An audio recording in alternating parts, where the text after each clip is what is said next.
नमस्ते नमस्कार विशेष गरेर सम्पूर्ण नेपाली दाजुभाइ तथा दिदीबहिनीहरूमा मेरो न्यानो अभिवादन।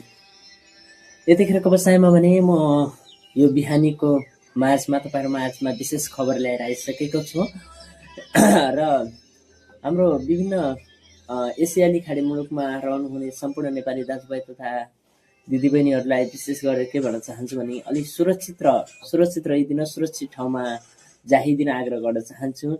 इजरायल र अमेरिकाले गरेको आक्रमणमा इरान, ब्रायन, कतार दुवै जस्ता देशहरूमा धेरै ठुलो क्षतिपूर्ति हुने भएकाले विभिन्न दाजुभाइ तथा दिदीबहिनीहरूलाई विशेष गरेर के आग्रह गर्न चाहन्छु भने सुरक्षित ठाउँमा गइदिन र सुरक्षित रहिदिनु हुन आग्रह गर्न चाहन्छु। र विशेष गरेर नेपाल सरकारमाथि के पहल गर्न चाहन्छु भने नेपाली तथा दाजुभाइ तथा दिदीबहिनीहरूमाथि हुने विभिन्न न्यायाधिक क्रमहरूमा तपाईहरूले विशेष गरेर नेपाल छुट गराइदिनु हुन आग्रह गर्न चाहन्छु। विशेष गरेर है यो भिडियोलाई धेरै जसो ठाउँमा शेयर र लाइक सब्सक्राइबसम्म पुर्याइदिनु हुन तपाईँहरू माझमा आग्रह गर्न चाहन्छु। विशेष गरेर यो खबरलाई पनि अहिले धेरै जसो उन्कृतित भइसकेको हुनाले तपाईँहरूले विशेष गरेर हेर्न सक्नुहुन्छ। इन्टरनेटको माध्यममा पनि तपाईँहरूले चर्काचर्की भइसकेको हुनाले आज यो भिडियो मार्फत के भन्न चाहन्छु भने नेपाल सरकार लगायत सम्पूर्ण विभिन्न देशहरूका सरकारहरूलाई के भन्न चाहन्छु भने आम जनताहरूमाथि हुने यो नैतिकताहरूको रूपमा तपाईहरूले आफ्नो देशमा